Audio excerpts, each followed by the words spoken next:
Good evening, and thank you for joining us tonight for our Village of Alsip Committee meeting. Today is August 12, 2019. We'll call this meeting in order at 7:32. Can you call the roll, please? Yes. Trustee Dalzell? Here. Trustee Zielinski? Here. Trustee Juarez? Here. Trustee McLaughlin? Here. Trustee Murphy? Here. Trustee Nava Esparza? Here. Mayor Ryan? Here. We have a quorum. Thank you. Please join us for the Pledge of Allegiance.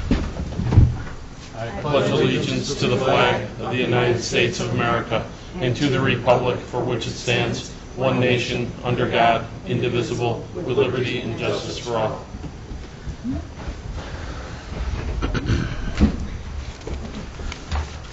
Before we get to our reports, I want to make a couple of announcements. Unfortunately, we learned today that our fire prevention officer, Doug Daniels, who just retired, Tommy, 2 weeks ago? Unfortunately passed away today. So I'm not sure what the situation is yet. We were just told, and we're waiting further instructions then, too. But Doug was a very nice man. And how long was he with us, Tom? About 3 years? 6 years. 6? Okay. Okay. And that was the position that we're advertising for right now for a part-time fire prevention officer. So certainly we keep Doug Daniels and his family in your thoughts, and certainly we'll express our condolences when we have an opportunity yet too. Next, what do I have on here? I was just talking with the chief about another situation with local businesses, but I do want to share with the board, if I haven't had a chance to talk to you, and certainly those that are listening, we think very well of our Family Dollar store over 123rd and Pulaski, and I just want to let folks know that everything over there is fine, even though they're closed right now. They're actually restructuring their management right now as we speak, and their business model at the same time. Their business model is basically when trucks pull up with merchandise, they stock shelves right away, and sometimes if, who knows, if maybe there's not enough staff that day or whatever, it causes problems. So I just don't want them getting a bad rap, per se, without an explanation. Everything over there is fine. We asked them to rework their structure, how they do things. Roger, and you and I exchanged a couple emails with the district manager the other day, right?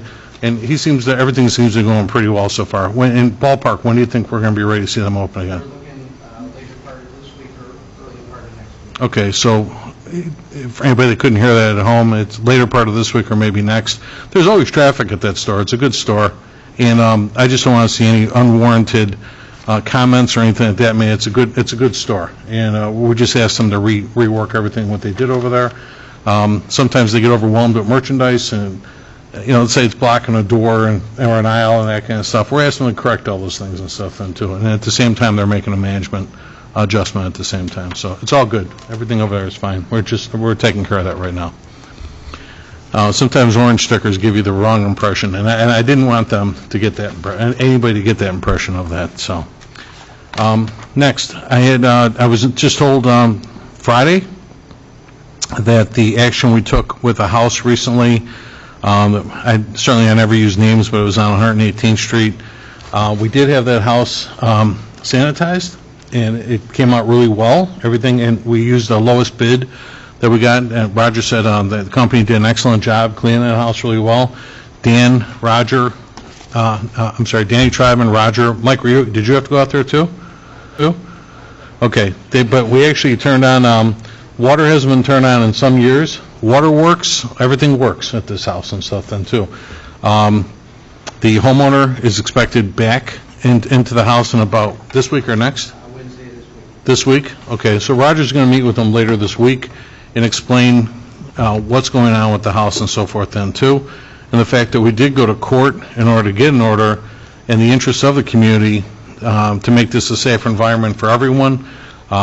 And obviously, everything except the gas has been turned on because the gas company locked that out. That is correct. Okay, so once they turn that on, this is a fully functional home, and we'll take the necessary steps after which, should the homeowner not comply, like all of us do, to have all of our utilities working in our home and so forth then too. But it is a good, safe situation over there right now, And Roger say bumped into a few neighbors and stuff, and everybody's very happy for the situation then, too. So that did work, and I'm glad we took the appropriate steps to get that done yet, too. So,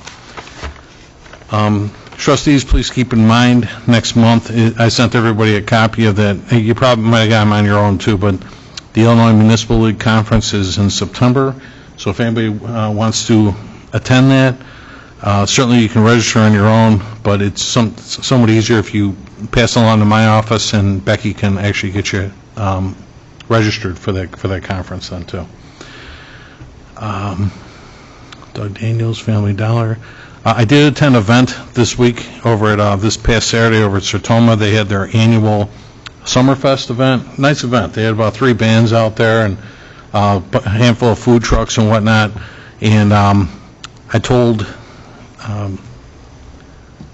Gus Vanderbrink, the director, that we're going to try and do a little bit more to try and get more of the community involved in those programs too, because he's got all the Sertoma people and let's say like relatives of Sertoma people, but that's kind of designed for a community event to help support that organization. So upcoming events, we're going to do a better job of trying to help support that organization to get more peoples out there if possible and stuff then too. Did a great job putting it together. He'd like to see more participation on behalf of the community. So, and Chief Miller, your guys, everybody thought the world, you had all the CSOs out there running the train and everything all around the building.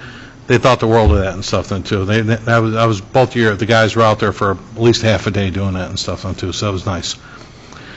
And then last, I didn't have a chance to get this on the agenda this evening because I just had a conversation this afternoon, but I did ask, I need to fill a 3rd position on our Police and Fire Commission. So I asked retired Public Works Superintendent Vince Cullen if he'd be interested in doing that job, and Vince said he would. So I'll put this on. Certainly, if anyone has any questions for Vince, I can reiterate those to him. He's not here this evening. Actually, I saw him at the grocery store a little while ago and stuff, but they were going out of town for a couple of days. But Vince is certainly interested in that helping the village. I thought he'd be a good pick. He had 30 years probably with us, Mike? 28 years with the village. He understands how the village operates. I think he's very detail oriented. And I think you make a good addition for our Police and Fire Commission then, too. So I'll put that on the agenda next week to ask the board if they'd approve that position for us. First on my report this evening is a request to approve an ordinance to increase the number of Class A liquor licenses from 16 to 17 for George Pappas at a location known as 12205 Pulaski in Alsip. The village board did give previous approval to create said license back in January 5th of 2018, the village board, at a village board meeting with a 5-to-1 vote in favor of. That same storefront has not been occupied, and apparently Mr. Pappas called about a week ago, and he's prepared now to move forward with this project, so that's why I put that on there. Any questions on that? No? Okay. Next one, we'll have the clerk's report. Thank you, Mayor Ryan. Just the presentation of the July 2019 FOIA report. That is all. Okay, thank you. Public forum. Anyone in the audience wish to address the board this evening? Nobody? All right. Standing committee reports. The Finance Committee, Trustee McLaurin. First, I will have the usual list of payroll and accounts payable for approval next week. And next, the Finance Director has put together a package to go out to bid for audit services beginning in 2020. I don't know if anybody has any questions on that. Yeah, we've been talking about this for a while. Given the new staffing, I had said that we didn't have the staffing for it. We're in the process of, we haven't interviewed yet, but we're in the process of trying to get new staffing. Audit services is a good idea to change periodically. I plan on letting the current firm bid on that because we recently, a year or so ago, had a change in the whole management team for that firm. So we did get fresh eyeballs on that, but we will put it out to bid. It's possible the price will be higher, It's possible it'll be lower. It's been so long since we've put that out to bid. I know we had this firm when Arnie Andrews was the mayor. I don't know how far back it goes before that, but that's a long time. Again, we did get fresh eyeballs, but we're going to put it out to bid. And the only other thing, I'm putting on the agenda, if it's okay, if everyone agrees, next Monday. So it would go out the next day. I've talked to Clerk Petzel about the details of how this would go down, the details of this no bidders conference, and making sure that everyone gets the exact same information. We're not answering questions one-off. If there's good questions, everyone gets it. So we're going through a big process. Because it's so large, the attorney Joe Kankar is reviewing it. He was working on that today. It's possible there'll be a few changes, minor ones, I'm assuming, for next Monday's packet. And they'll have almost a month to respond. And then we'll try to award it as fast as we can. It'll probably be in October. The reason for that is the audit period goes actually back to May 1st. So the faster we can get this, the better feeling that they'll have in doing the audit for a year that's already going. And the last thing is every time a new audit firm comes in, they will find stuff. That's what they do. It's fresh eyes. So they'll have recommendations of things that we as a village can improve and we as a finance department can improve. I'm not sure what those will be, but there will be new comments. That's just the way the process works, and that's a good thing. So, does anyone have any other questions? May I? I just had a couple of quick comments. On page 17, you're asking them to contact me, and you're leaving the phone number, but you did not have my extension, so I thought you might want to add that. Okay.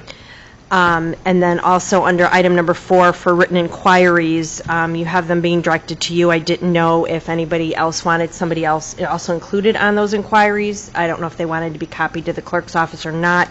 But my the written inquiries that aren't part of the clerk stuff really are the technical details. Okay. And and part of that process was if I determined that that was something that should be responded to and wasn't already in there, I'm going to put it out to any firm that expressed an intent to respond directly. And for those who I don't know about, I'm putting it on the back of the RFP, and I told them I was posting it on the website. So everybody that we know is going to do it, and even the ones we don't, all get the same information. We're not responding to any one organization, as that wouldn't be fair. So, my only other thought was, did you want to put a due date for the questions so that you're not receiving questions the day before that the bids are due, and that it can be posted and everybody has a chance to respond? That's not a bad idea, and if not a due date, then I'll say up to the. Yeah, I mean, maybe it's a week before the bids are due or something, but that was my only thoughts. Thank you. Good comment. Quick question, too. So are we not sending an RFP out or even inviting our current vendor for that? That's what he said, we are, yes. Why? Well, because you got to be fair with everyone. Right, they have a right to bid. But you're already pretty much telling them we want somebody else, whether it's costing us more money or not. No, we're not. We're going out to bid to make sure that we have legitimate pricing. We haven't sought outside pricing in forever. But Kent already said whether it's either going to cost more or less, it doesn't matter, but we're looking for a new fresh set of eyes, so he's actually saying we want somebody else. What I've said before, we got a new firm, and I said a few years back, new eyes within that firm a few years back, is that there should at least be a new manager and audit partner if it was the same firm, and I'd let them bid. We got in a situation where they actually did that internally, rotated that before we went out to bid. So we've actually had that set of fresh eyes, and it was, frankly, it's a painful process to have new people do it. It's been a tough couple of years, and we're going to should a different firm come in, we're going to reset again. It's a difficult process to have fresh eyes. But we actually did get that from our current vendor. What exactly are you looking to gain from this? Because, I mean, a fresh set of eyes, you're talking a longer audit, a more costly audit. Besides costing us more, what are you looking to get out of this? So what they do is they look at our financial statements and they look at our processes, not just within the finance department, but frankly, anytime we're collecting money, things like utility billing, they're looking at all of these processes and saying, do we have good internal controls? Are we reporting things accurately? Is there something, and they're giving recommendations, is there something that we could be doing differently to reduce any potential problems and to report things more accurately? It's fresh set of eyes for that. They usually will come up with multiple pages saying this is where we think you should make improvements. But only by going through that process of getting them the information and then reviewing what they have and saying, well, where should we prioritize, or we agree or disagree, do we improve as an organization? So that's what we're trying to ultimately do. It's tough to get there, but it makes us a better organization for it. Trustee Zelinski, this was actually board direction telling him to go out to bid, that it was time. We've been with the same audit firm, as he said, going back 2 mayors, and we have not gone out to bid. I'd also want to be very careful not to insinuate antitrust here yet, too. We have to open the door to everybody that wants to bid on this and stuff, so. Well, there actually was going to be a state law, and it looked like it was going to pass a few years ago, and then it just sort of disappeared. But they had something very similar to this, which was that a certain number of years, and I think they were looking at every 6 years or 7 years, something like that, that you went out, and they did the same thing. They said you could let the same firm do it, but it would have to be new people within that firm. So it was fresh eyes as well. So is that what you're suggesting? If the existing firm gets the bid, you would suggest to them that instead of Betty doing it, Ron's going to do it, for example? Had they not just done that, Okay. yes. But they had just done that. Right, we've So actually. I don't have an issue with their new group doing it. But I will tell you, because of the roles I've had in being at multiple municipalities and also just the volunteer stuff I do with the Illinois CPA Society and the Illinois Municipal Treasurers, I know a lot of audit firms. So this one, it's possible there'll be more that come in through our website, but I plan on pushing this out to 10 or 12 firms, quality firms that are out there. So I think, I don't know if all of them will respond, but I think we should get some pretty good responses to this, number of firms to this. And this is not, just so everyone knows when it comes back, this is not a best price situation. These are professional services. Prices will definitely be a part of this, but we need to make sure that whatever firm out there has the qualifications to be able to handle our municipality. We have some very unique stuff to our municipality. Heritage is being one. That's not something most governments have. So we need a group that will understand some of the nuances that we have. And it's not just a price, it's price and the services rendered. And that's why such a large part of it has to do with those. In most cases, we go to the lowest cost. In most cases. In most cases. Okay, so what are we looking for when we're up here voting on which firm to accept? Again, we need to make sure that they can handle the changes in accounting rules that apply to us. The OPEB trust fund, for instance, a lot of them may not be able to handle that. Having a municipality own senior housing is very unusual, or any housing is very unusual. We need to show that they know what they're doing in these areas, that they stay up with all of the changes in accounting rules, because they've been multiplying very, very fast in the past few years compared to what they historically have done. And we need to make sure that they stay up to date with those, so our audit isn't inaccurate. So we just need to be able to show that these are firms that have their game on and know what they're doing. And so there's a lot of stuff in this. If you looked at the draft, there's a lot of stuff showing that the firm and the specific people that they would be committing to this have qualifications and in this area. So professional services aren't always about, this isn't using sidewalk squares. You know, these are these get very complex, and we need to make sure that the firms meet that level before we start looking at prices. I know they've got a new team in here right now that's working. Any issues? Everything going well? Some of them are rather green, some of the people. So they're asking for us, in some instances, some stuff that is they already have and don't realize it. It's a matter of training new people as to what our rules and what our systems are. And anytime they bring in fresh people, They need to get painful appointed, process. right? So we're going through it, and I don't see any major problems, but it takes longer than we were hoping it would take in some situations. Okay. They've still been here when we thought they would have been gone for their field work. Okay. That is what it is, nature of the beast. Anything else, trustee? No, that's all I have under finance. Mayor, before we move off, at some point in time, I'd like to find out when we're going to address our non-represented employees for the salaries for this year now. We've dealt with all the contractual things, all that stuff is done. So our non-represented are, I think ASME still has a vote coming up, right?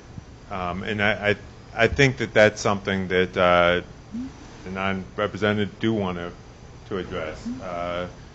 And I do think that there's a few changes in contracts that have similar parts to the non-represented, and my guess is some of those issues will come up. It's not just about the salaries, but some of the other changes that happen to the contracts that for reciprocal would be non-union. And I know one of them had to do with the ASME and some of the benefits that the non-union has that the board might want to change. And some of it has to do with some of the stuff in the ASME contract on both sides. One part was added as long as the non-union still has it. And then another part, things like longevity, that was changed in the union as well. So I think all of that probably would be looked at together, and I think it should come up soon. I will mention it to the Human Resources manager if the mayor doesn't, since that person now reports to the mayor. And we should move on, I think, as soon as ASME gets passed. I actually just started doing their performance review engagements and so forth, so I'll have that wrapped up in the next 2 weeks on too, so. Yeah, no problem. No, I agree. You know, because we did, that was retroactive, we did not too long ago and stuff, but we didn't get current yet and stuff on too, so we still have to address that. yeah. Okay. Thank you. And I think one last thing is we also have to address whether or not it's a 2-year FY20 and 21, or as 2 of the 3 contracts are FY22 as well. So how many years that goes as well. Okay. Whether that mirrors, ASME and fire, or whether that mirrors police in terms of how many years. Okay. Move on to the Fire Committee. Trustee Murphy. No report this evening, sir. All right.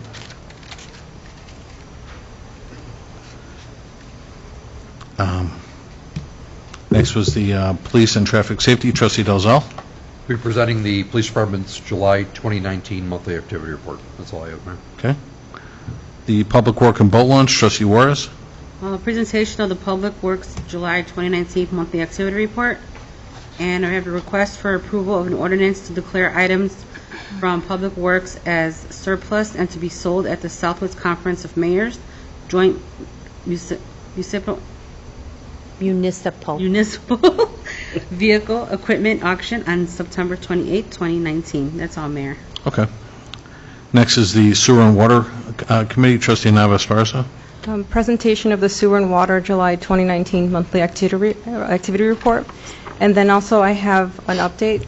Water Commissioner just informed me that the IEPA approved the permit for work that was approved in a prior board meeting for the property, I think it was 11933 South Pulaski Road, the chiropractor's office. So then that'll be going to bid, and it'll be announced in the Mount Greenwood edition on August 15th. And then in the August 26th committee meeting, the bids would be open, and hopefully I covered everything. Okay. Yeah. And that's my update. Dr. Vaught know about it too, Dan? Okay. Very good. And I know you and I talked about trying to get this thing moving as quickly as possible, so. All right, thank you. Next, the Building and Health Committee, trustee Zelinski. I have a presentation of the Building Department July 2019 monthly activity report. Also, a request for an approval from Shepherd High School Booster Club to have ground signs for their fall craft show to take place on December 7th, 2019, and their spring craft show to take place April 4th, 2020. The signs would be put in place a week before the shows and will be removed the day after. That's all I have tonight. Okay. Human Resource and Insurance Committee, trustee Murphy. Just a reminder that all employees will undergo fire extinguisher training. This was included in the packet. There is a link to that. So just an FYI. And that's all I have, Mayor. All right, thank you. Economic Development Committee, trustee Nava Esparza. The updates that I have include the Diliberto agency.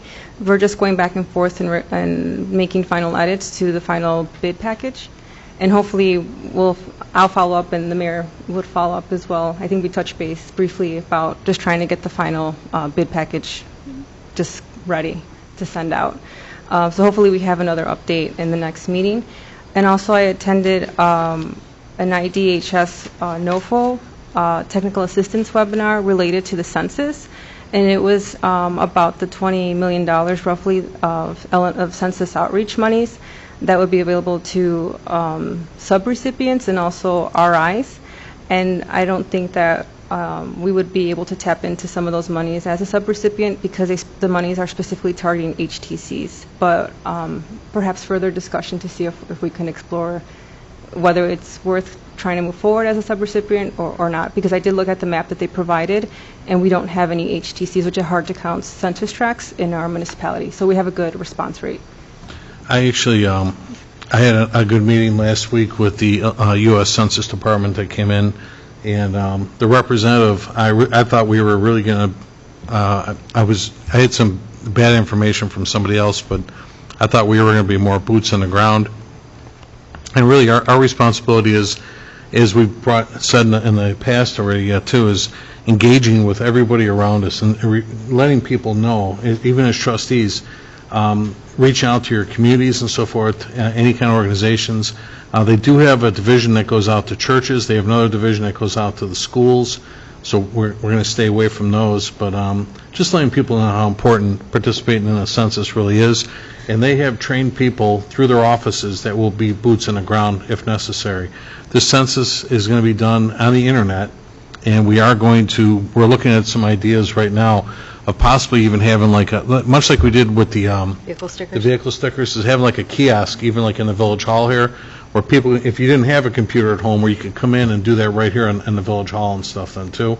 We're also going to encourage the library and the park to do the same thing, because the libraries already have a computer at their place and stuff, but we want to do everything possible and make things convenient for people to try and get them in here. So again, thank you, trustee Navasparza, that we're really trying to condition ourselves to get acclimated to really push this word forward. And that's our job, is just to ask people to engage. That's really about it. And everybody we know, like I said, they've got divisions that'll go into the schools and the churches and all that kind of thing. So we won't be crossing any of those lines per se to invade anybody's schools or anything like that where we shouldn't be. They've got trained personnel to do that kind of thing then too. So And then, as Trustee Navas-Esparza just said, too, last Friday, I sent some final edits back to Deliberto Real Estate, and we're anticipating those hopefully be ready by tomorrow, because I'm assuming he's working on it today. And just some final edits and whatnot. And again, we're going to push that property next to Taco Bell to go to auction. And even our attorney, Gary Perlman, said that a lot of times, he's had a lot of experiences with this. He goes, it's a good move. You're going to spur interest in that property, and where we control the destination of the development after that is where these potential buyers come back to us and say, listen, I can do whatever kind of a business I can put in there. Here's what I'm looking for, and if you can help me with TIF and et cetera, you don't necessarily have to take every bid that comes in. You're going to qualify these bids as they come in and qualify who wants to develop what. So we still hold all these cards. We're not just selling a piece of property. We're going to qualify this thing as it goes. So please know that we're not giving anything up. We're going to be in charge of this whole thing. So, and from I'm told, Roger, he put up the auction sign today. There was a sign up there this morning or this afternoon. Nice. Okay. I couldn't get that way today. I got stuck doing a lot of other stuff, so, okay. Very good. Just had one more update related to the census. There is a Latino Count Committee as well that's administered by MALDEF, the Mexican American Legal Defense Education Fund, and they're also interested in assisting the village with outreach efforts as well. That's great. Roger, can we say who's going into the old Dunkin' Donut? Did they apply for a business license yet and all that kind of stuff? They have applied. We got Harold's Chicken that's coming in to town at the old Dunkin' Donuts. So looking forward to them bringing their business into the old Dunkin' and stuff as a drive-through business over there then too. So I love their logo. On the side of it, so they've been in town before. yeah, Right. They are doing an addition to the south end of it. They're already working on it. very good.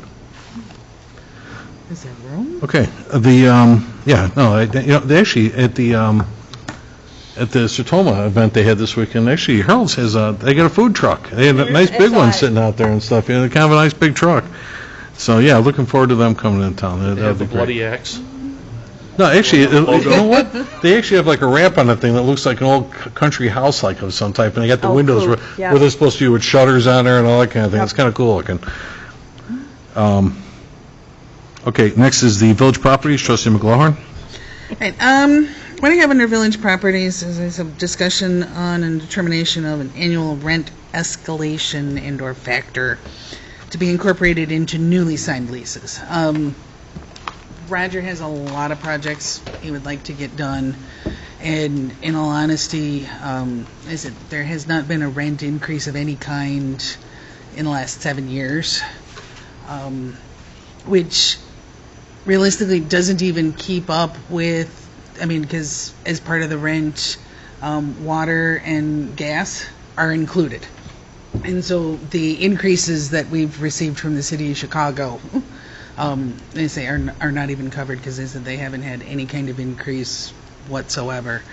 So the thought, potential process, and we can discuss, is to incorporate a $10, include verbiage in any newly signed leases that there will be an annual $10 per month, or when the lease becomes renewable, that there would be a $10 per month rent increase. And everyone, Roger, these are all 1 year, just so for folks that watch these at home and stuff, these are 1 year leases, so everybody eventually is coming by to sign a new lease. Everybody would be in 1 year. Not $10 a year. That's Less than 75 cents a month. Keep it at their annual, when they originally signed it. So they had 12 months. It would be $1,000. Okay, and you're just talking $10 per month? Roger, could you use a microphone, please? Yes. Oh, no, it's it would go up $10 a month. It would be $10 every year, but so if it was $560, it would go to $570 the next year. Once it's up, and the following year would go to $580, and so on and so forth. So it's $10 a month? It's Right. basically $10 a month per year, On an Right. annual basis. on an annual basis. Right. So how does that affect somebody who's lived there for 5 or 6 years? or longer. They haven't had a rate increase in 7 years, so somebody will roughly say they were paying $810, their rent would go to $820. When their When their lease whenever- comes up. if their Right, so we're not lease- saying So we're say their gonna lease is go out February 1st, September that's 1st and when it raise would- everybody's rent. It Right. would strictly be at the point in time when the leases are up for renewal. And what I would recommend is at least give 60-day notice, if not a 90-day, or you guys tell me what you guys are comfortable with, if you want to do December 1st, January 1st, November. You know, this way we can give the tenants enough time to know, okay, this is being put in place, they have time to I would ask that reconcile the- with it. But the other thing is, I mean, right now, we're talking about a dollar amount, and apparently it's already been determined. No, I mean, that was just Roger's suggestion, was $10 a month. That's just my suggestion.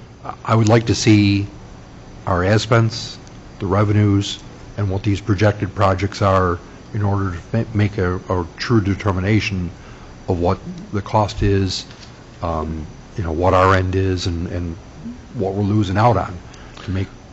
I believe you've got something drafted, right? Didn't I just see something? I've got the capital plan. I believe Kent had some paperwork also on it. Okay, we'll get Yeah, that over. I mean, we everybody. often see the capital plan, we often see what the expenses are projected to be in some of the projects. Very seldom do we see the revenue side as well.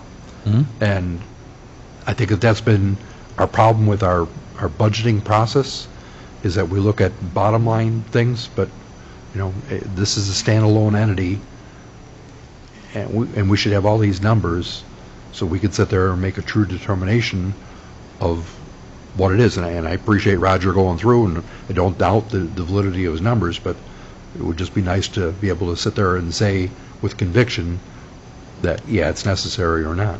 I would agree with you, and it makes for a good conversation here in the boardroom, too, at the same time, so everybody's got numbers in front of them. So now that, you know, it's been brought to the table, you know, how about for the next committee meeting or whatever, let's get everybody the information so we can have another discussion before we go to a vote on that then, too. Sounds great. Okay.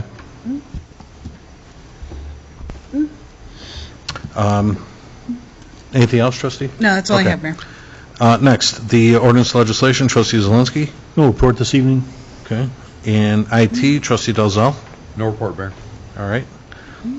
Planning and zoning and the licenses, trustee Juarez. I have a presentation of a list of licenses dated July 29 through August 12, 2019. I have upcoming Planning and Zoning Commission meeting to be held on Wednesday, August 14, 2019 at 7:30 p.m. for the property located at 12200 South Laramie, case number 2019-08-V-100 for a variance in height of a new warehouse. I have an upcoming Planning and Zoning Commission meeting to be held on Wednesday, August 28, 2019 at 7:30 p.m. for the property located at 4627-33 West 120th Street, case number 2019-08-SU-100 to rezone from I-1 industrial to an I-1 special use for truck and trailer repair. And I also have an upcoming Planning and Zoning Commission meeting to be held on Wednesday, August 28, 2019 at 7:30 p.m.